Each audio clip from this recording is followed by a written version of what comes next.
Kõik võimalikest droonidest on viimastel aastatel räägitud üksnes sõja ja sõdimise kontekstis. Kui palju ja millise tehnilise võimekusega droone on vaja luuramiseks ja vaenlase ründamiseks. Sõjast rääkimisest me muidugi ei pääse, kuniks idanaaber ei rahune. Ent ärgem siiski unustagem, et neid mehitamata lennumasinaid on kasutatud ja kasutatakse rohkematel elualadel ja pigem ülesehitava eesmärgiga. Droonide oma kätega ehitamisel ja oskuslikul juhtimisel võib olla palju sügavam mõte. Neid mõtteid käisime uurimas Tallinna külje all asuval salapärasel lennuplatsil.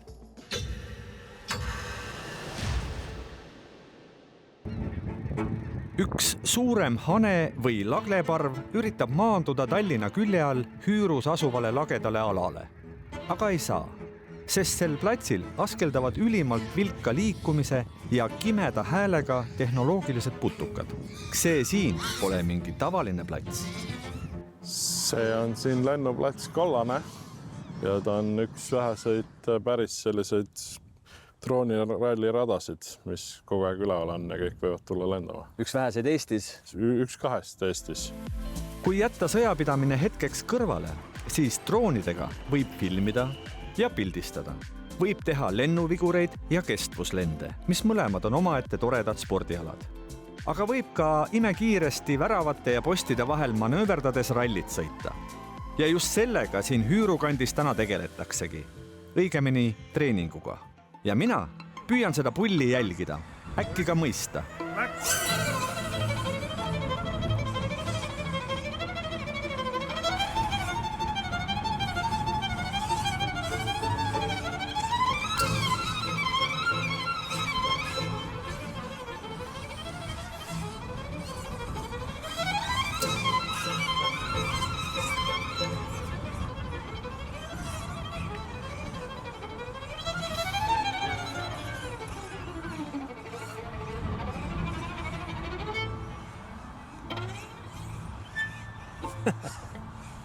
Inseneri kutsumusega tuntud disainiagentuuri Velvet üks asutajatest, Janno Siimar, on suur droonisõidu entusiast.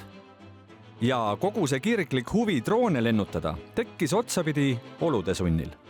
Nüüd koroona ajal me lihtsalt otsisime pojaga, et midagi võiks ju teha selle vaba ajaga. Ja vaatasime videosid YouTube'ist ja vaatasime, et siuke hullu maja on ka olemas. Tellisime ära ja sõitsime puruks, tellisime uue. See käib. Ja tänaseks on Eestis selliseid lennutegelasi juba üksjagu palju. Ma arvan, et võistlustel tavaliselt käib siukene 20–30 inimest. Väga palju üldine harrastajate arvan. Ma arvan, et see 1000 ringis. 1000 ringis.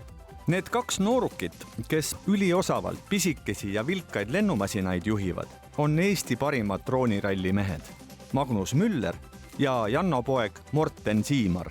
Räägi, mis selle ala juures kõige mõnusam on? Kui välja tuleb. Kui välja tuleb? Jah, see on kõige mõnusam osa alati, kui on mitu väga head ringised järjest. No seal on küsimus, et mis kiirusega välja tuleb või mis see ikkagi on? Jah, ilma mingite vastu väravat sõitmata ja ilusti pisid väravat lähedal ja õige kiirusega. Kõige keerulisem minu arust on see, et närvid peavad vastu pidama. Närvid? Jah, ja sa pead suutma seda sama asja teha hästi mitu korda järjest ilma vigadeta. See ongi võib-olla, mis tippu teistest eraldab. Ühesõnaga, drooniralli on üks millimeetrite ja närvide mäng. Võistlustel on kõigepealt kvalifikatsioonisõit, kus maksimaalselt kiire ajaga läbitakse 3 ringi. Aegade edetabeli järgi asetatakse võistlejad juba play-off gruppidesse, kus nii-öelda mees mehe vastu võideldes parimad edasi liiguvad, kuni selgubki võitja. Ja just nimelt selleks kõigeks on vaja siin platsil harjutada. Kui palju nad harjutavad, kuidas nad harjutavad? Trenn neil jaguneb praegu põhimõtteliselt 2. Üks on iseseisev simulaatori trenn ehk arvutis. Siis me käime paar korda nädalas nüüd siin samas platsil lendamas. Proovime ka mingi 3 tundi lennata äkki. Ma saan aru, et sinu jaoks kevad on rock'n'roll lõpuks ometi, et selle terve talv otsa seal nokkinud selle simulaatoriga, siis lõpuks saab välja tulla, on nii või? Jah, kuigi on tuuline kevad ette, aga elab üle. Proovime meiegi sellest trennist osa saada. mis kiirustel see nüüd reaalselt mõõdetuna siis?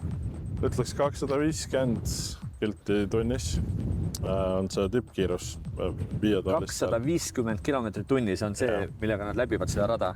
Nad seal kurvides võtavad, ei saa nii kiiresti, aga siis on vastavalt veits aeglasem, aga ikka väga kiire. Lihtsalt silmaga ei ole võimalik seda kõike jälgida. Kuidas see käib? Mismoodi see prillidega see jälgimine käib? Prillid on nagu VR-prillid. Virtuaalreaalsuse prillid. Et ta nagu istub seal pardal ja lendab. Ongi, jah? Meil on 2 ekraani, mõlema silma jaoks 1. Hästi kõrge resolutsiooniga. 0,4 millisekundit on see, mis droon reaalsuses teeb ja kuni see pilt siis prillidesse jõuab. Ega siis midagi. Paneme need prillid uuesti ette, istume pardale ja lendame. Läks.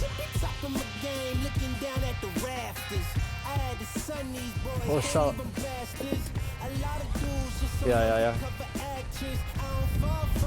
See on ikka raske aru saada, milliseid väravaid me läbime, mida meil läbi, kuidas me läbime. Ja mul hakkab ikka pea ringi käima. Meeletud kiirused.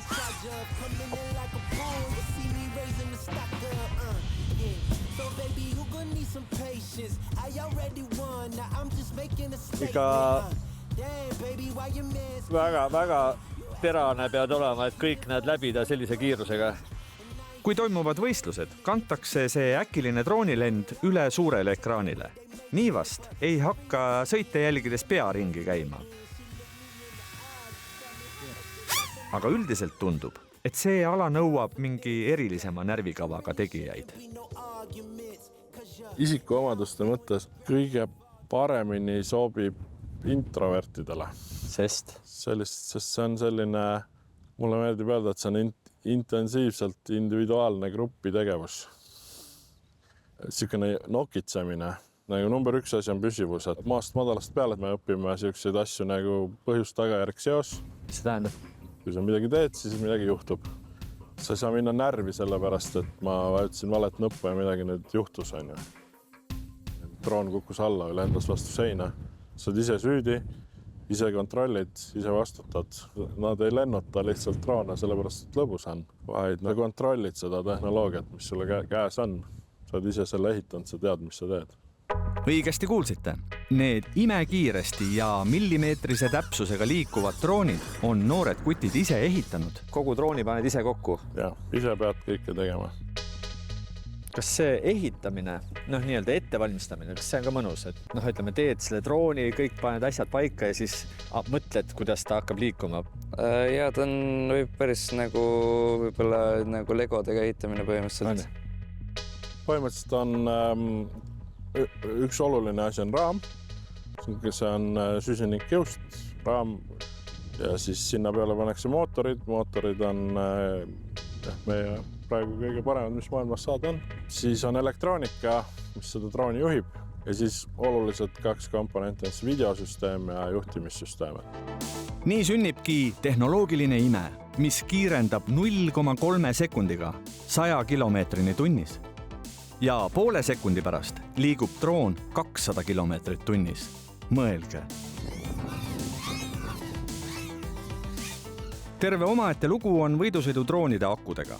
Kogu treeningu aja tuksub taustal kaasaskantav generaator, et oleks särtsu akude laadimiseks. Ja akude vahetamine käib pidevalt. Need siin, mis siin rivis on akude laadjad. Ja akud on need siin, jah? Ja need on akud. Aga see akud on siis päris rasked. Ja see on üks raskem osa droonist. Ühe sellise aku täiega saab sõita kui pikalt? 2 minutit äkki sellist. 2 minutit ja siis on tühi ka? Ja siis on tühi. Ja uuesti laadima? Ja, õnneks nad väga kaua ei lähe, umbes pool tundi, kui kiiresti laadida. Lühidalt ja piltlikult öeldes tarbib täiskiirusel liikuv poolekilone droon sama palju voolu kui keskmine paaritonnine elektriauto. Kas on kallis ala? No ütleme, et need, kes alustavad, nende prillid maksavad seal 80 eurot. Nende prillid on 800 eurot.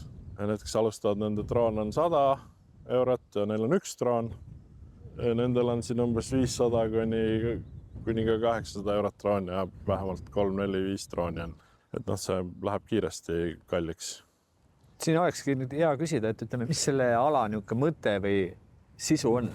Kiiresti läbida rada on küll üks mõte, aga võib-olla laiem või sügavam mõte, miks selle alaga üldse tegeleda? Üks asi on, ta on lihtsalt nii uskumatult äge. Kõige lihtsam on seda niipidi öelda. Kuid edasi tüürib Janno Siimari mõte hoopis põnevamatele radadele. Eestis on kaugelt vähem insenere kui võiks, aga ise oma kätega maailma tasemel lennumasinaid ehitavates poistes ja tüdrukutes saab seda inseneri hinge ja ka mõtlemist kasvatada. Kui me droone ehitame trennis, siis me alati juhime tähelepanu sellele hetkel, et kui keegi teeb midagi valesti või midagi ei tööta, et siis kuidas see parandamine käib, et sa pead tegelikult nagu nautima seda mõtet, et see ikka ei tööta, aga ta ei tööta teistmoodi. See on nagu äge, sa jõudsid kuhugi, mitte lihtsalt ei lähe närvi, et asjad ei tööta. Nüüd, kui sa seda pidi arutled, et kas siis võib ju arvata, et need kutid siin on Eesti kõige paremad katselendurid. Ja. Kas need drooni ehitusfirmad, kes toodavad erinevatel otsarvetel, kas nad käivad siin nii-öelda katselende tegemas, toovad kuttidele, palun proovige ja pärast andke tagasisidet? Ja, me oleme Eestis teinud päris mitmega koostööd selliselt, Ja kuigi me jutu alguses märkisime, et äkki seekord pääseme sõjajuttudest, siis päris lõpuni me seda joont hoida ei suuda. Kas seal ikkagi kaitse mingisugustel struktuuridel on huvi neid ka kuidagi värvata, et oskajad kutid, et varem sõjaväelane, see oli mingisugune ambuni relvastatud jõumees, siis nüüd on tulnud siis nende poisteaegkate, kes on osavad kõiksugu mängudes näiteks ja ka drooni lennutamises. Ja. Ametlikult ma ei tea, kes seda saab öelda, aga mitteametlikult võin ma kindlalt väita, et need, kes drooniga lennata oskavad, need seal kaevikus väga kaua ei pea passima peale noorteaega. Nemad passivad ekraanide taga kuskil. Jah, prillid pähe ja läheb.